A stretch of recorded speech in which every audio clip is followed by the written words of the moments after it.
Hi, I'm Cheri Feuerbacher, Chair of Forms and Contracts here at MetroTex, and I am joined by... I'm Franceanna, Campagna, the Chair of Leasing and Property Management.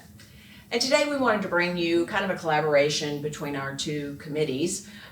Forms and Contracts, obviously we've got forms that go across the board, whether it is for sales, leasing, and property management, but we wanted to kind of highlight that specialty today. So one of the things we wanted to do was kind of go through the top 3 tips regarding leasing. Absolutely. Okay? Let's do it. All right. Okay. So let's talk about the tenants first. Top 3 tips for a tenant. The number 1 tip, which everybody listening to this should be thrilled, is Use a realtor. Yay. If you're a tenant, use a realtor. They not only help you find available properties that will fit your needs, but they're going to help you with that leasing process. They're going to walk you through that contract. so the application to contract, lease, Right. and then getting the keys and so forth. Absolutely. Okay, so that kind of leads us up to number 2. The second tip is to remind people that you are signing A legally binding document. That lease agreement is a legally binding document that can be upheld in a court of law. So that means before you sign and date, you need to make sure you understand what you're signing. Ask your questions. Ask the property manager. Ask your realtor. Work through those questions because when you sign and date, you're accepting that contract as written. perfect. And the third one, which is always hindsight is 2020. So, but in this situation, we can be proactive.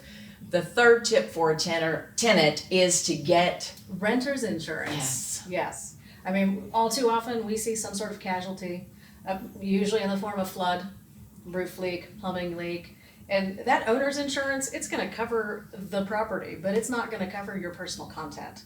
So And I think we've talked about it. Cost-wise, it's affordable. It's very affordable. Yeah. It's usually less than $100 a year. I would say so. $10, Okay. $12 a month max. Yes. Okay. Certainly worth it in that situation. Okay, let's jump over to our top 3 tips for a landlord or a homeowner. Absolutely. Your first one, you were very adamant about this, is collect. Collect the deposit up front in certified funds, cashier's check or money order. No exceptions. No exceptions. That's it. That's okay. it. She's very clear about that, folks. All right. Number 2 was the one that was oh so interesting and captivating. Code compliance. Code compliance. All right. Well, the first thing you need to do if you are a property manager or landlord, you need to be familiar with Texas Property Code Chapter 92. And I did bring a prop. Okay. Yes, I Look at enjoy it. that. This is the Texas Property Code Chapter 92. All 98 pages, Single space. front and back. Yes, There you go. yes. And so what you're saying is a landlord or a homeowner would have to know all of this. You should absolutely be familiar with that. Okay. Yeah. I mean, if you want to mitigate your risk and stay out of legal trouble, that tells you exactly what you need to do to be compliant. Wow. Okay. Mm-hmm. So certain things that come up in here that really were a little bit of an eye-opener. City registration. Well, there's a lot of municipalities that now require registration of your rental property.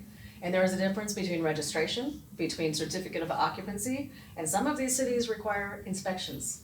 And you need to have these items done before your tenant moves in, because these cities can charge you fines. What of the homes in an HOA? Well, they need to make sure that the bylaws allow a rental. Not all HOAs allow rentals. Some HOAs place caps on the number of rentals in the community. So an owner needs to make sure that they can legally rent that property. Okay, something else in here. The obligation to make timely repairs. Absolutely. An owner has an obligation to make timely repairs. If a tenant's heater goes out in the middle of the winter, or the AC goes out in the heat of summer, or I've got a plumbing backup in a 1-bathroom property, you need to get your contractor there. And not just any contractor, they need to be a licensed contractor. Right. Which, to me, I don't know a typical homeowner that wants to be watching out for all of these in Chapter 92. So who would know these? Well, you know who knows that information is your property manager, your professional property managers. who probably also has a list of incredible contractors that they can work with. Absolutely. And probably jump to their phone call before jumping to anyone else's. Absolutely. Okay. Yes. So we've covered the tenant top 3 tips, and we've covered the landlord homeowner top 3 tips. Now let's talk about 3 red flags that we need to be aware of. Number 1, No. don't send funds through. Zelle or Cash Apps. Okay. Yeah, no Cash Apps. But it's so popular today. All I have to do is punch it into my phone, hit the right numbers, and away it goes. Right, but there is so much fraud in the marketplace. And there's always an opportunity for you to make an error. If you send that money off and it's not to the right person, whether it's fraudulent or not, you are not protected. You do not get that money back. Which means the deposit money you've been saving for to get into that rental is You now just gone. spent. Right. Okay. Yep. Okay. So the second red flag you talked about was no landlord will approve a lease without. Well, an application. And if you're looking to lease a property, any legitimate landlord is going to require that you submit an application. They want to qualify their prospects. So You're taking over one of their most expensive assets. absolutely. Certainly you're going to have to fill out an application. Yes. And one of the things we have heard a lot more the last few years is there is no such thing as Cash for keys. Don't do it. If you're online and communicating with someone who claims to be a landlord and they say they are out of the country, but they'd love for you to move in tomorrow, just Zelle them the money or FedEx them the cashier's check, don't do it.